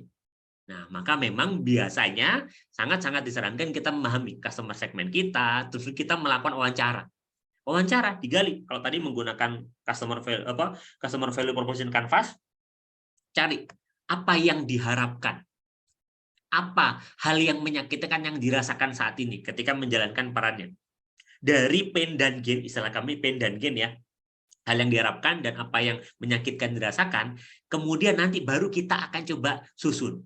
Dan nyusunnya ini bisa jadi nggak berhubungan hanya dengan program pelatihan, tapi strategi untuk memarketingkan produk kita, yang nanti habis ini akan saya coba bahas. Jadi sebenarnya, Bu Hanifa, it's okay kalau itu memang terjadi, validasi dan terima, itu karena itu memang kata-kata dari customer kita. Nah, tinggal kita kemudian lihat, berarti kira-kira produk seperti apa ya, program seperti apa yang kalau saya tawarkan nggak bikin mereka takut dan ngeri. Kira-kira mereka berharapnya mendapatkan program yang seperti apa berkait dengan kompetensi ini atau skill ini. Nah, itu nanti kalau itu kemudian dieksplor, harusnya nanti akan menemukan insight-nya, Bu Hanifa. Karena ya tadi itu, kalau kita memaksakan, nggak bisa. Bisnis itu dimulai dari customer dan diakhiri dengan customer. Yang akan bersedia membayar itu kan mereka. Kita perlu mencari berarti strateginya. Gimana biar kita punya produk, ini bisa nyambung dan punya value untuk kebutuhan dari customer kita.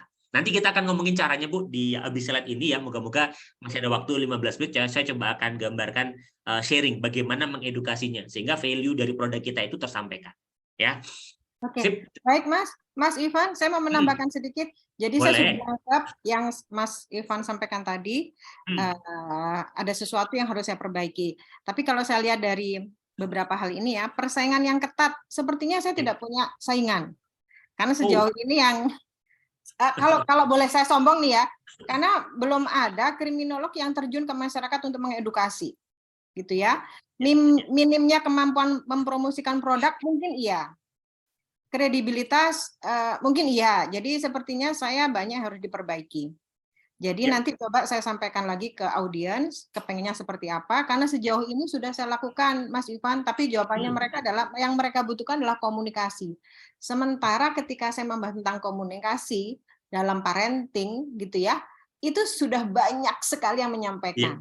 Padahal persona saya adalah kriminolog, gitu Mas Ivan. Oke, Mas Ivan, terima kasih sekali ya. Sangat dapat pelajarannya ya. Terima kasih Mas Ivan. Terima kasih Mbak Hanifa. Oke. Nah, menarik rekan-rekan dari apa yang tadi sama Mbak Hanifa, nggak apa-apa. Nanti kita akan bahas ya, karena masih ada beberapa topik yang akan kita bahas ya. Moga-moga juga akan menjawab beberapa pertanyaan teman-teman. Dan bagi yang sekarang bertanya, nggak apa-apa. Nanti akan saya jawab di grup ya. Seperti kemarin di Kosandra juga. Jadi silakan dikumpulkan pertanyaannya. Bagi yang belum sempat terjawab di kelas, nanti akan saya jawab satu persatu di dalam grup. Ya, jadi bagi yang belum join ke grup tadi Thais juga sudah share link grupnya. Nah, rekan-rekan izinkan saya untuk memberikan gambaran singkat gitu ya. Kenapa sih kok 4 kalimat ini muncul? Karena ini adalah 4 hal yang itu menjadi hambatan terbesar biasanya dalam kita mendapatkan customer atau klien training. Persaingan yang ketat, menyampaikan banyak nih persaingan ketat. Terus saya nggak punya kemampuan mempromosikan produk Pak, atau mungkin punya tapi capek. Saya capek apa mempromosikan produknya? Rumit banget, udah gitu belum berdampak lagi, itu biasanya. Yang ketiga, reputasi diri, karena industrinya training ya atau pelatihan, reputasi diri ini juga menjadi salah satu hambatan. Nah, ini menariknya adalah saya pun dulu memulai karir itu, kalau sekarang mungkin tadi rekan-rekan di CV banyak itu sertifikasinya, tapi saya memulai karir juga nggak dengan reputasi yang oke kok. Saya mulai dari internal corporate, begitu saya keluar nggak ada yang kenal saya juga gitu. Nah, terus yang selanjutnya adalah minimnya kemampuan promosi produk. Saya dulu juga nggak tahu, gitu ya. Tapi itu bisa dipelajari, kabar baiknya, ya. Dan network terbatas. Nanti kita akan bahas. Nah, maka karena di sini ada 2, gitu ya, kredibilitas dan juga minimnya kemampuan promosi produk. Kalau kita lihat, sebenarnya kita bisa belajar juga rekan-rekan. Bisa jadi reputasi diri yang kurang itu juga karena minimnya kemampuan mempromosikan produk. Sadar nggak? Kan 2 nih ya. Kalau kita lihat tadi kan 2 nih problemnya. Minimnya kemampuan mempromosikan sama reputasi diri yang kurang sebenarnya. Nah, bisa jadi reputasi atau kredibilitas diri yang kurang itu juga karena minimnya kemampuan mempromosikan produk. Jadi produk kita kemudian belum dikenal dan orang jadi nggak aware dengan reputasi yang kita miliki, gitu ya. Sama seperti tadi disampaikan oleh Bu Hanifa, gitu ya. Saya itu sudah mungkin pesaing saya nggak ada, kredibilitas saya sudah ada. Nah, pertanyaannya apakah customer itu merasakan value itu? Apakah customer tahu? Itu kan dari pendapat kita. Tapi apakah customer sudah benar-benar melihat bahwa kalau dalam top of mind dia butuh training komunikasi, itu yang muncul adalah kita. Nah, ini menjadi satu challenge yang kemudian perlu kita ketahui. Kenapa? Karena kalau kita lihat, dalam customer itu memutuskan pembeliannya, itu prosesnya panjang, Bapak Ibu sekalian. Mulai dari dia untuk mencari mengenali masalah dia sadar nih, oh saya itu punya masalah ini. Setelah dia sadar dia punya masalah ini, dia mencari informasi. Nah, zaman sekarang itu gitu. Begitu dia nemu masalah, dia nggak langsung, aku kontak siapa ya? Nggak. Dia akan cari dulu informasi sebanyak-banyaknya tentang masalah tersebut. Atau yang di-lead. Dari informasi yang dia cari, karena sekarang aksesnya mudah, maka mulai dengan mengevaluasi alternatif-alternatif yang ada. Oh, bisa ke sini, oh bisa ke situ nih, bisa ke situ. Dari setelah mengevaluasi, baru dia beli. Jadi proses sebelum membeli itu prosesnya cukup panjang dan ini kadang makan waktu. Ini yang kemudian perlu kita aware. Nah, kalau dari diskusi kita dari kemarin, teman-teman sudah mulai paham lah ya, teman-teman mau menyelesaikan problem apa. Dari kolom chat juga kalau saya lihat cukup banyak nih problem disampaikan. Maka saya hanya akan membahas yang dua ini. Bagaimana sih sebenarnya proses informasi, pencarian informasi, dan bagaimana customer itu mengevaluasi alternatif-alternatif mereka. Jadi ada dua hal ini yang nanti akan coba kita bahas. Kenapa? Kenapa sih kita perlu aware dengan cara mereka mencari informasi, cara customer kita mencari informasi? Karena ini realita yang terjadi sekarang, rekan-rekan. Jadi kalau sekarang kita punya produk, saya punya produk satu-satunya, misalkan, saya punya produk komunikasi satu-satunya, menurut kita. Tapi yang terjadi adalah dia akan searching di search engine. Jadi ketika kita bilang, saya doang yang punya produknya, apakah itu yang dirasakan sama customer kita? Karena kalau kita ngelihat customer kita, ini loh yang terjadi setiap hari di device mereka.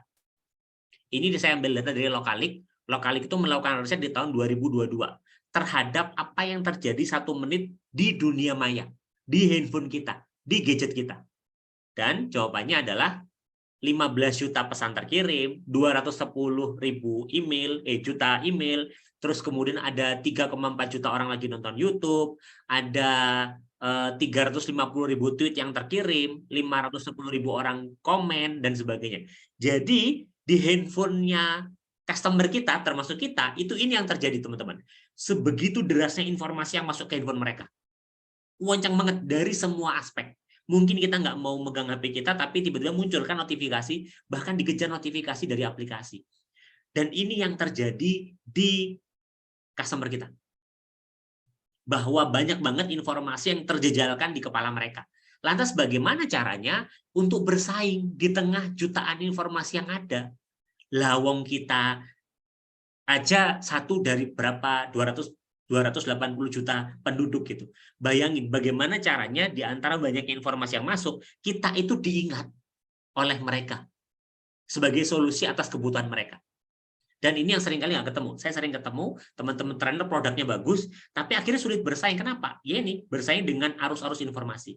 Apalagi kalau saya boleh jujur, profesi trainer itu kan termasuk profesi yang terdisrupt. Terdisrupt oleh apa? Oleh influencer kan? Coba kita lihat sekarang. Di Instagram. Sekarang yang sharing-sharing, ada sih beberapa trainer, tapi banyak itu kita nggak tahu loh siapa ini orang. Tiba-tiba muncul influencer A, influencer B, yang sharing tips dan trik. Dan begitu saya coba, ini teman-teman trainer mana? Teman-teman trainer lagi sibuk. Lagi sibuk gitu ya, nggak ada waktu dan sebagainya. Sedangkan marketnya diambil nih. Attention-nya dari customer-nya diambil sama para influencer. Maka kita perlu aware bahwa ini loh persaingan di era digital saat ini. Kenapa saya ngasih kontennya digital? Kenapa? Karena sekarang informasinya banyak banget. Maka kalau kita kembali ke slide tadi rekan-rekan, coba dilihat. Ketika customer kita punya satu masalah spesifik dan dia mencari informasi, gimana caranya biar yang muncul itu kita? Itu kan sekarang PR-nya. Kenapa? Kita punya produk bagus, tapi begitu orang searching, kita nggak ada di Google, kita nggak ada di medsos. Ya orang akan cari yang ada kan. Di YouTube bahkan kita nggak ada. Dia cari informasinya YouTube, muncul suatu channel yang itu menjawab solusi dia, ya dia akan melihat ke sana. Kita akhirnya tidak muncul. Maka punya produk yang punya value bagus, tapi bagaimana mengkomunikasikan value itu ke customer itu juga nggak kalah pentingnya. Justru itu yang signifikan untuk membangun bisnis kita. Terus saya harus mulai dari mana, Pak? Ini kayaknya sudah mulai agak berat dilakukan gitu ya. Kok ini kan banyak banget berarti persaingannya. Oke, ini adalah riset yang dilakukan sama Google terkait cara umum konsumen menemukan produk di era saat ini. Dia ngelihat ikan 50%, dia melihat postingan 40%, dia research di sosmed 34%, dia melihat postingan temennya habis ikut pelatihan ini, dia ngelihat 30%, dan DM, di tag itu 22%. Ini cara yang umum customer dalam menemukan produk. Pertanyaan saya sekarang, teman-teman punya value produk bagus, bagaimana biar ditemukan di beberapa aspek ini? Wah, Pak, ini kayaknya berat deh. Saya tuh punya customer spesifik yang kita sudah punya customer spesifik yang kita susun, tapi kan kita ingin bisnis kita itu bertumbuh. Kalau kita ingin bisnis bertumbuh, otomatis gimana caranya value produk kita tersampaikan lebih banyak, manfaatnya lebih tersampaikan dengan banyak. Dan kalau kita lihat lagi, membikin iklan cuma 50%, 49%, tapi ngelihat postingan organik kita itu juga penting. Apalagi produk kita jasa. Orang nggak bisa ngerasain kan sebelum dia beli. Pertanyaannya gimana caranya biar orang bisa merasakan value produk kita sebelum dia membeli. Ya kalau makanan bisa ditester, kalau kelas gimana? Makanya kemudian muncul banyak orang bikin free webinar, bikin postingan, posting video. Kenapa? Biar orang merasakan value-nya dulu sebelum orang diminta membeli. Karena ya itu yang sering kali terjadi. Lantas gimana caranya, Pak? Biar saya bisa menemukan, produk saya bisa ditemukan di antara banyaknya informasi ini. Jawabannya adalah teman-teman bisa pakai konsep yang dipakai sama Google. Google itu memperkenalkan konsep namanya ZMOT atau Zero Moment of Truth. Dalam studinya Google bilang proses pencarian produk itu berdampak terhadap keputusan belanja suatu produk. Jadi kalau pas kita dicari, kita muncul, contoh misalkan, kita dicari di Facebook, munculnya kita. Saya ada masalah komunikasi, begitu di searching, yang muncul postingan kita. Begitu dia searching di Instagram, yang muncul postingan kita. Kita cari di LinkedIn, yang muncul postingan kita. Kita searching itu, yang muncul adalah postingan YouTube kita. Maka kemungkinan besar mereka akan membeli produk kita. Ini risetnya Google ya, bukan kata saya. Google bilang seperti itu. Makanya kalau rekan-rekan lihat sekarang Google ada, kita sering kan ditembak iklan. Lagi ngapain, muncul iklannya, buka platform ini, muncul iklannya, karena ternyata berdasarkan riset Google, itu yang mempengaruhi keputusan orang dalam berbelanja sebuah produk. Ketika dia melihat berkali-kali itu, sampai masuk ke alam bawah sadar dia, kok ngomongin ini muncul lagi, muncul ini ngomongin lagi. Maka ini yang kemudian perlu kita lakukan kalau kita mau mulai untuk menyebarkan value produk kita. Mungkin produk kita bagus, apakah value sudah tersampaikan? Dan apakah value itu sudah tersampaikan di berbagai kanal yang ada? Karena itu yang diharapkan. Gambarannya kalau kata Google, lagi-lagi kata Google itu seperti ini. Jadi kalau berbilang ZMOT itu ada 4 prosesnya. Yang pertama stimulus, zero moment of truth, first moment of truth, sama second moment of truth. Stimulus itu apa yang menggerakkan seseorang untuk menggunakan produk pelatihan kita. Apa itu misalkan yang menggerakkan? Kita posting berita sebuah isu yang spesifik tentang keterampilan yang kita miliki. Terus ada yang lagi punya masalah yang serupa dengan dia. Itu menggerakkan dia nih. Dia juga punya masalah yang sama nih. Ternyata dia bisa ikut itu akan ikut. Terus iklan, itu adalah stimulus. Makanya kalau teman-teman mau untuk mulai share value dari produk teman-teman, mulai dengan sering ngomongin isu itu. Saya tentang produktivitas. Ya, isu saya ngomongin produktivitas. Saya tentang leadership. Saya ngomongin leadership setiap harinya. Dan ngomonginnya bukan ngomong ke teman, tapi ngomong ke semua platform yang ada, semua kanal yang ada. Sehingga begitu dia cari isu itu, lagi ada orang yang punya masalah, dia akan nemunya kita. Wah, effort. Ya, memang itu effort yang harus dilakukan. Kenapa? Dan itu baru stimulus. Itu baru untuk bisa mendapatkan stimulus. Setelah itu apa yang kedua? mulai ke zero moment of truth. Apa kira-kira yang mempengaruhi pilihan peserta untuk menetapkan nilai investasi kepada Anda? Nah, mereka mulai searching tuh. Mereka mulai cari. Setelah mereka menemuin, mereka mulai cari tentang kita. Kemudian ngelihat YouTube kita seperti apa, mereka googling kita. Mereka sudah mulai spesifik nih, ngelihat tentang diri kita. Setelah itu baru namanya first moment of truth. Jadi ini mereka baru merasakan value-nya. Ketemu nih setelah mereka searching produk kita, mereka mulai mengamati itu kita. Oh, di website, oh seperti ini orangnya, oh podcastnya seperti ini, oh free webinar. Nah, free webinar itu maksudnya first moment of truth ya. Jadi mereka merasakan untuk pertama kalinya value dari produk kita. Setelah itu, nggak selesai, bikin second moment of truth. Apa yang terjadi setelah mereka mengikuti pelatihan kita? Misalkan ada testimoni peserta, itu peserta di-up lagi. Terus ada orang yang sudah merasakan value produk kita, itu di-up lagi. Karena second moment of truth itu akan mempengaruhi zero moment of truth. Jadi, testimoni-testimoni yang ada ini, itu akan menggerakkan zero moment of truth. Maka, ini adalah proses bagaimana mengembangkan sebuah bisnis dan menjual sebuah produk versinya Google. Nama konsepnya Zemoti, dan sudah dilakukan tahun 2011 sampai saat ini. Dan ini yang sebenarnya harus mulai dilakukan, harus mulai dijalankan. Kenapa? Ya karena itu yang kemudian menggerakkan customer untuk dapat value dari produk kita, merasakan value dari produk kita, dan sehingga akhirnya dia mau beli. Jadi tahapannya di situ. Nah, terus saya harus mulai dari mana? Saya yakin rekan-rekan bertanya ya. Approach ke personal dan ke bisnis customer apakah sama atau berbeda? Sangat-sangat berbeda, Mas Andrew, kalau ke personal dan ke bisnis berbeda.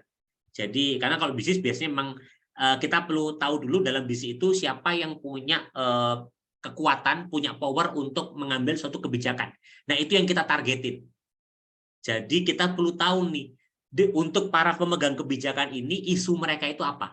Karena kalau isu itu kita tembak dan kita menjawab problem dari mereka, value program kita jadi akan tinggi kan ke dia. Dan karena dia yang punya power untuk mengambil keputusan, besar kemungkinan rasionya akan tinggi. Ini menjelaskan kenapa dulu ketika awal saya jualan, kok ini saya sudah banyak tapi kok nggak closing ya. Ternyata karena problem yang saya sampaikan itu adalah problem dari customer yang itu karyawan. Padahal begitu mereka di organisasi, yang punya wewenang untuk membayar itu kan HR atau owner. Maka kita perlu tahu isunya owner dan HR itu apa. Itu yang kemudian kita tanamkan di promosinya. Seperti itu. Ujungnya nanti apa ke personal branding? Saya percaya bahwa personal branding itu bukan yang kita sekedar tampilkan, tapi value yang kita berikan terus-menerus. Maka di sini nanti ujungnya adalah bagaimana kita bisa memberikan value terus-menerus, sehingga branding kita itu akan meningkat. Seperti itu. Oke. Sip. Nah, saya masih ada waktu sekitar 5 menit lagi. Nah, mungkin sebagian dari rekan-rekan berpikir, banyak banget ya PR-nya apa ya? Jawabannya adalah iya, tapi ini konsekuensi ya. Ketika kita bergerak di era digital saat ini kan, kita harus bertransformasi. Termasuk cara kita dalam meng-guide customer. Ingat yang tadi saya sampaikan, kita perlu tahu isu dari customer kita itu dalam rangka kita menyampaikan value produk kita. Nah, terus gimana caranya kita mengkomunikasikan value kalau kita sudah tahu nih, ternyata kita harus muncul terus ya di mana-mana ya. Kita harus muncul terus-terus nih, biar mereka itu ketika ada isu itu, mereka searching munculnya kita. Ketika mereka ingin tahu, kepo-kepo, ketemunya kita dan lainnya. Nah, untuk itu, saya menggunakan konsep namanya value ladder. Value ladder ini adalah konsep bisnis yang digunakan untuk mengevaluasi dan meningkatkan nilai yang ditawarkan kepada pelanggan. Jadi value ladder ini berangkat dari pemahaman bahwa nggak tiba-tiba customer itu akan beli produk kita dengan harga mahal.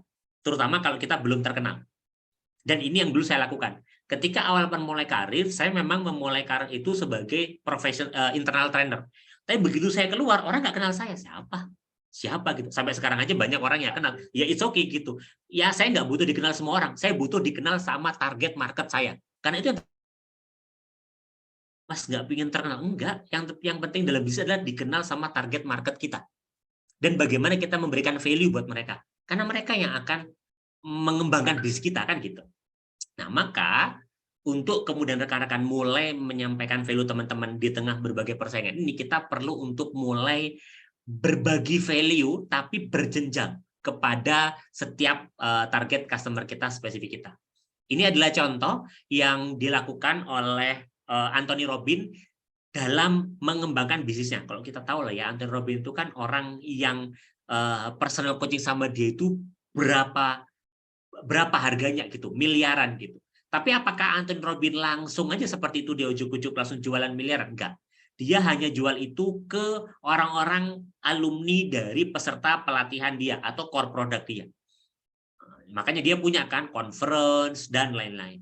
Tapi gimana caranya mendapatkan orang untuk di conference? Dia hanya akan fokus ke tripwire atau orang-orang alumni dari yang pernah membeli produk. Mau beli dari lead magnet atau orang-orang yang tertarik dan sudah belajar sama dia sejak dulu. Jadi ini adalah gambaran tingkatan value yang itu perlu disusun untuk memastikan orang itu akhirnya journey-nya itu mau membeli produk kita dengan harga mahal. Karena kalau tiba-tiba jualan harga mahal, ya bisa dipastikan nggak akan laku. Kenapa? Lah kan value-nya belum tersampaikan. Maka sebelum kita minta customer bayar, biarkan dia dulu merasakan dulu value dari program kita. Masalah beli atau enggak, silahkan, terserah. Itu keputusan dia gitu. Tapi masa orang kalau sudah dapat value nggak mau beli? Logikanya kan seperti itu ya rekan-rekan. Masa sudah dapat value nggak mau beli? Kenapa? Ya kalau dia ngerasa dapat value, hidupnya berkembang karena itu, besar kemungkinan dia ingin improve kan, naik ke program yang lebih kompleks lagi. Dan ini yang dilakukan sama Anthony Robbins. Jadi makanya dia sering ngomong di media, dia bikin ada TV show-nya, dia bikin iklan, di radio dia muncul, dia posting-posting di setiap kanal media sosial. Kenapa? Ya karena itu dalam rangka biar orang merasakan value produk dia dulu, tanpa membeli.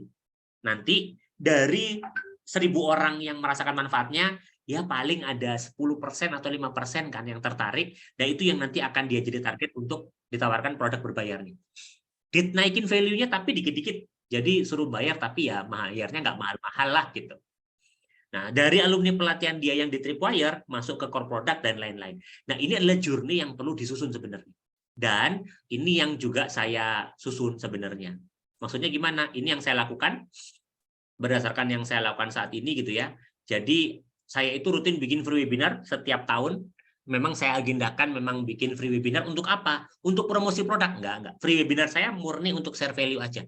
Kenapa? Ya cari aja orang yang mau dan butuh terhadap isu spesifik itu. Itu pertama. Yang kedua, saya punya podcast yang tadi ya disampaikan di Spotify yang trafficnya lumayan. Dan itu untuk apa? Untuk mulai kenalan sama orang-orang yang mau belajar, yang ingin belajar. Saya punya YouTube video, saya ada website, saya ada LinkedIn, Facebook, Instagram juga ada yang posting dan juga saya beriklan. Kenapa? Itu untuk membentuk lead magnet. Harapannya dari situ ketemu orang-orang yang butuh produk saya, butuh kemudian dapat value, ingin belajar. Gitu. Nah ini orang-orang ini yang nanti kemudian akan coba kalau misalkan dia ingin belajarnya ditingkatkan lagi, nah silahkan bisa akses produk-produk yang ada di Tripwire. Kalau enggak pun enggak apa-apa. Nah, seringkali kita ketika bisnis kan memaksa orang membeli produk kita padahal dia nggak butuh. Ya jangan dipaksain. Kalau nggak butuh, bukan market kita, nggak usah dipaksain. Tapi kalau dia memang butuh, dia ngerasa ini punya value, pasti kok dia beli produk kita yang Tripwire. Produk kita yang Tripwire, dia pasti kok beli produk kita yang core product. Kalau dia mengharapkan value lebih, dia pasti akan beli. Dan begitu seterusnya. Jadi ini adalah gambaran bagaimana kita memberikan value. Terus tugas kita apa? Mungkin tadi sebagian rekan-rekan di sini bilang, saya nggak tahu cara promosinya. Saran saya, kalau yang saya lakukan, saya dulu juga nggak juga promosi. Terus apa yang dilakukan? Saya sharing aja kemana-mana. Diminta sharing gratis, saya sharing. Sampai sekarang pun masih saya lakukan. Diminta untuk ngomong di podcast orang, saya datang. Diminta untuk hadir di free webinar ini, saya datang. Kenapa? Untuk melihat aja, memberikan value buat orang. Sehingga ketemu nanti orang yang benar-benar butuh value-nya dan bersedia untuk membayar lebih untuk mendapatkan value lebih. Kalau enggak, ya tidak apa-apa. Gitu. Sehingga enggak hard selling juga. Tapi makin ke atas, value-nya akan makin tinggi. Kalau free webinar kan ya cuma free, knowledge aja yang disampaikan. Tapi kalau sudah sampai Tripwire, ada e-course, itu didampingin planner, satu buku planner bagi yang beli, itu nanti dapat pendampingan selama setahun. Itu Tripwire. Produktif problem solving book juga saya bikin buku, terus kemudian saya bikin bootcamp. Bootcamp itu webinar tapi 4 pertemuan, 5 pertemuan, tapi itu benar-benar selesai dengan project. Nah itu adalah Tripwire. Nanti dari situ baru kita tingkatin lagi value-nya di core product. Ada program-program yang saya buat untuk situ. Maka bagi yang saya nggak bisa promosi, ya nggak usah promosi, sharing aja di mana-mana, muncul aja di mana-mana. Kan nggak harus promosi itu, tapi secara nggak langsung kita mengkomunikasikan value kita. Jadi kita benar-benar mengkomunikasikan apa yang ada dalam diri kita. Nah, seperti itu rekan-rekan, sehingga kalau itu sudah kita lakukan, nanti kita ini akan nyambung dengan konsep namanya self funnel. Jadi kita kayak funneling sebenarnya. Tapi bedanya adalah di sini benar-benar kita berlandaskan value. Kita sharing, yang tertarik silahkan join, yang nggak tertarik it's okay. No hard feeling gitu ya, karena kan ada juga orang-orang yang pengalaman saya ingin belajar lebih. Dan ini akhirnya menjadi klien tetap. Dan ini saya dapatkan insight-nya juga sekitar 2 tahun lalu ketika ada challenge di Tempa. Di titik itu kita ada challenge rutin setiap tahun dari mentor kami, Dr. Indra Nugroho. Dan ketika itu diminta bikin kelas pada saat pandemi. Saya bikin kelas saat pandemi, dan menariknya adalah peserta pelatihan saya ketika itu hanya 1 orang. Hanya 1 orang. Pelatihannya 3 hari. Jadi 3 hari saya training hanya 1 orang. Sampai pesertanya tanya ke saya, Mas ini nggak apa-apa, Mas nggak rugi, nggak dibatalin aja. Jawaban saya ketika itu adalah nggak apa-apa. Jalan dengan apapun yang ada. Karena begitu Bapak daftar, Bapak butuh. Ya saya akan sharing ke yang benar-benar butuh. Akhirnya saya tetap training 3 hari, tapi ternyata setelah itu peserta training saya ini menjadi klien saya dan sekarang jadi teman sampai sekarang. Jadi akhirnya kita banyak kolaborasi untuk proyek-proyek yang besar bersama dengan beliau. Dan ini yang membuat saya memahami bahwa kalau kita bersedia sharing value kita, bersedia manfaat atas apa yang kita miliki, sudahlah, bisnis itu pasti akan berjalan kok. Jangan hitung-hitungan, oh harus ini, harus ada tarifnya, enggak. Tapi kalau kita berbisnis dengan value, kalau katanya guru saya, Coach Adam, kalau kita berbisnis dengan value, kita berbisnis dengan Allah. Kita minimal mendapatkan pahala. Benar ya, Coach Adam ya? Jadi, value aja yang kemudian dibagikan, nanti pasti ketemu ke orang-orang yang membutuhkan value lebih dari produk kita. Dan ketika itu sudah ada, ya sudah tinggal dijalankan aja ke depannya. Itu dari saya. Moga-moga sedikit sharing dari saya ini bisa menambah insight, dan ada waktu sekitar 7 menit, kayaknya kita sesi tanya-jawab. Mas Wandra. Silakan, Mas Wandra. Oke, terima kasih Mas Ivan dan Bapak Ibu semuanya yang masih on terus ya, penuh semangat. Oke, kita buka terlebih dahulu siapa yang ingin bertanya, boleh dengan raise hand ya, dengan bertanya secara langsung, atau juga boleh di kolom chat. Nah, ini ada di kolom chat nih Mas Ivan yang sudah muncul ya. Oke, dari Mas Adit, bagaimana cara menentukan niche modul? Nah, itu tuh Mas Ivan. Silakan. Oke. Saya ke yang lain. Siap, Mas Wandra. Bagaimana menentukan niche modul? Sebenarnya materi tadi malam rekan-rekan itu adalah materi yang membantu teman-teman untuk menentukan niche modul. Jadi teman-teman perlu menetapkan terlebih dahulu customer spesifik yang ingin disasar. Jadi bukan dimulai dari modulnya, tapi customer yang mau kita sasar siapa. Kenapa? Karena bisnis itu diawali dan dimulai dari customer. Kalau kita ngeliat bisnis model kanvas yang ada itu selalu dimulai dari customer kok. Jadi kalau kita berbicara bisnis model kanvas yang benar, itu dimulai dari customer. Siapa customer kita, usianya berapa, isu apa yang sedang mereka hadapi, mulai dari customer. Nah, setelah dimulai dari customer, baru kemudian setelah menentukan customernya, baru kita cari. Kita mau bantu mereka dalam hal apa. Nah, kalau mau menjawab pertanyaan itu, kita perlu kan tahu masalah mereka apa. Nah, dari pemahaman customernya siapa, pemahaman masalahnya apa, baru dari situ kita lihat, kita bisa bantu apa. Jadi, apa yang kita buat itu berlandaskan pada market kita, pada isu yang dihadapi market kita, dan berlandaskan pada kemampuan yang kita miliki. Baru kita sesuaikan, kita adjust dari sana. Jadi nggak tiba-tiba, oh saya punya kemampuannya ini, saya sharing ini, boleh nggak? Ya sebenarnya boleh-boleh aja. Tapi kalau kita ngomongin berbisnis berdasarkan value, kita perlu memastikan dulu value yang mau kita tawarkan apa. Sebelum kita jualan, kita perlu jelas dulu value-nya. Nah, value ini baru bisa ketahuan kalau kita tahu customer, dan kita tahu masalah customer apa. Baru dari situ kita bisa memberikan value. Jangan sampai kita punya produk kita bagus, produk kita keren, begitu kita share ke customer ngerasa, ini nggak ada value-nya buat saya, gagal kita. Kenapa? Karena kita tidak menetapkan customer di awal. Kita nggak melibatkan customer dan kita nggak menyusun produk berdasarkan kebutuhan customer. Nah, ini yang seringkali bikin sulit. Akhirnya kita bikin produk. Kenapa? Karena customer nggak merasakan value dari produk kita. Kenapa? Dia nggak diikut-sertakan.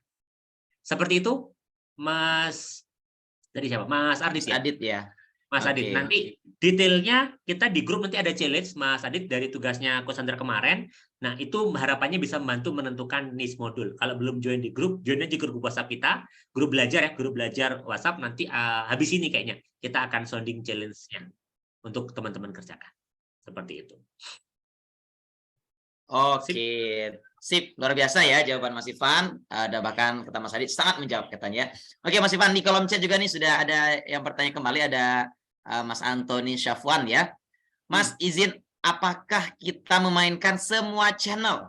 Nah, untuk membangun kesadaran konsumen tentang produk kita, atau channel yang memungkinkan saja yang channel tersebut merupakan channel dihabiskan oleh calon customer kita yang paling memungkinkan gitu. Nah, semuanya atau kita pilih, Mas? Oke, jawabannya adalah tergantung sumber daya kita. Sumber daya di sini berarti tenaga ya. Kalau kita punya tenaga cukup, saya sih masih percaya semua dimainkan.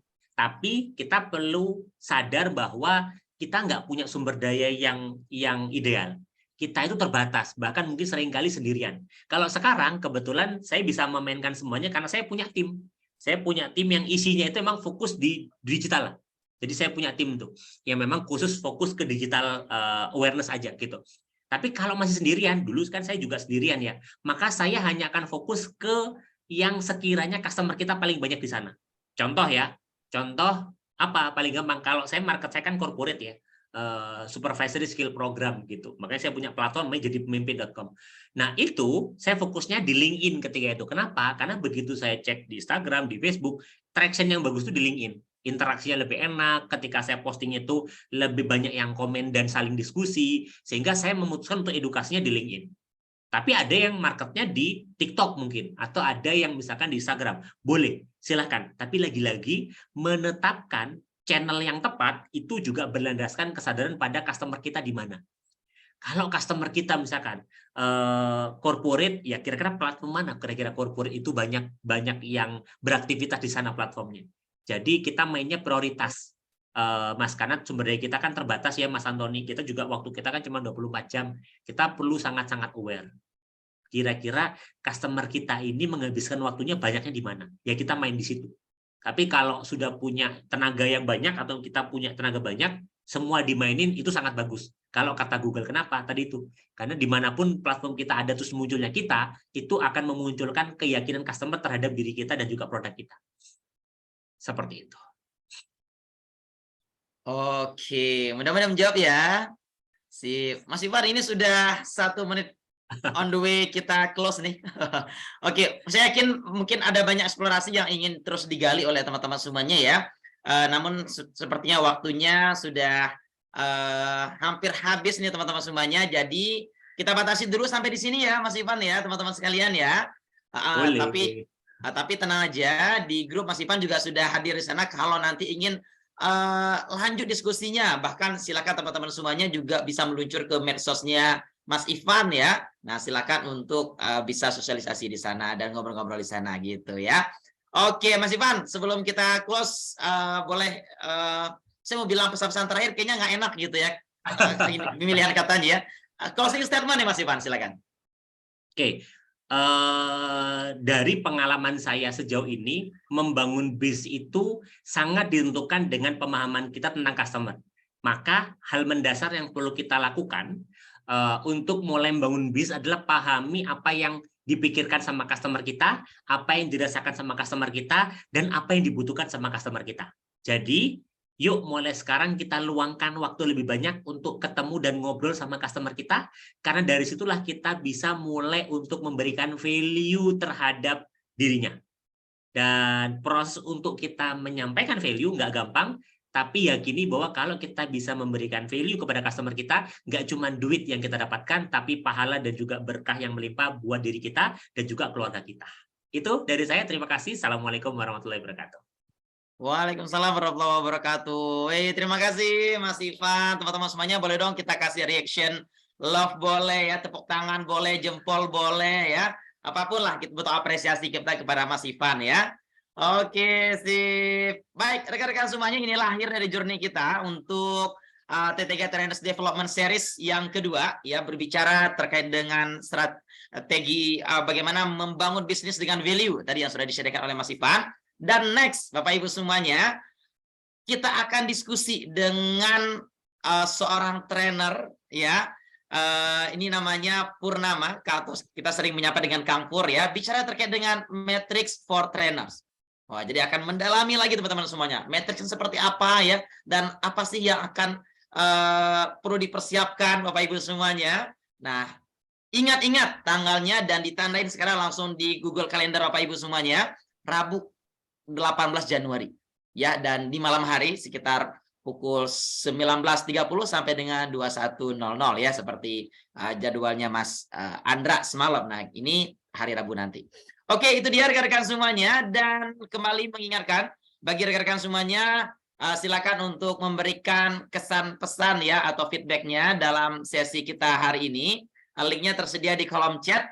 Kemudian juga bagi Bapak Ibu semuanya yang belum join ke grup para peserta ya, dan juga ada trainers juga di sana dari TTG Trainers Development Series, silakan langsung juga klik linknya yang juga tersedia di kolom chat.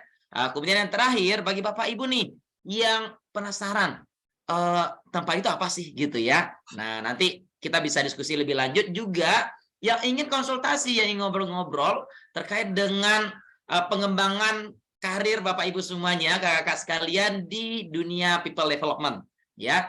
Nah, silakan juga join di coaching klinik bersama para konsil. Juga silakan untuk mengisi formnya yang juga tersedia di kolom chat. Gitu ya. Yuk, silakan dimanfaatkan sebaik mungkin Bapak Ibu semuanya, dan free, gratis ya. Siapapun berhak untuk belajar dan ambil kesempatan ini. Itu dia Bapak Ibu semuanya journey kita hari ini. Dan yuk, di akhir pertemuan kita masuk ke sesi pengawetan ya. Artinya berfoto bersama. Yuk, silakan untuk diaktifkan kameranya Bapak Ibu. Oke, yuk kita aktifkan sejenak ya, supaya ada bahan posting nih di hari Minggu ya. Selain dari postingan jalan-jalannya ya, holiday-nya, juga ada postingan yang ini yang akan bikin wah luar biasa, Anda pembelajar sekali ya, gitu-gitu kira-kira. Yang bervalue ya. Bervalue, betul sekali ya. Oke, sip. Terima kasih Bapak Ibu semuanya. Yuk silakan hadapkan ke depan, kasih senyumannya dan kasih gerakannya yang paling heboh. 1, 2, 3. Wah, luar biasa ya, sangat beragam Bapak Ibu semuanya. Ada yang dari rumah, ada yang dari kafe ya. Ada yang Bentar, ini yang foto siapa? Aku aja ya, teman-teman. Mas Aldino ngambil kan ya? Mas Aldino sih. Ada. Oke. Sudah. Oke, sip. Terima kasih, itu dia Bapak Ibu semuanya. Oh, foto lagi. Mas, sekali lagi Mas Aldino. Yuk, pastikan semuanya ya. Yes, 1, 2, 3. Yes, sudah. Mudah-mudahan cukup ya. Itu dia Bapak Ibu semuanya. Terima kasih kami ucapkan kembali kepada Anda yang sudah mendedikasikan waktunya untuk mengikuti sesi ini. Dan mudah-mudahan ada banyak oleh-oleh yang kita bawa pulang, insight yang powerful. Dan yang terpenting berikutnya, apa yang akan membuat kita semakin bersemangat untuk menggiatkan sesi sharing kita, sekaligus pastikan value-nya betul-betul menyasar sebagaimana customer kita butuhkan. Itu dia, saya Wandra menundur diri. Assalamualaikum warahmatullahi wabarakatuh. Waalaikumsalam. Terima kasih semuanya. Terima kasih Yang belum Mas join Ivan, grup Mas bisa Wandra. diskusi di grup ya.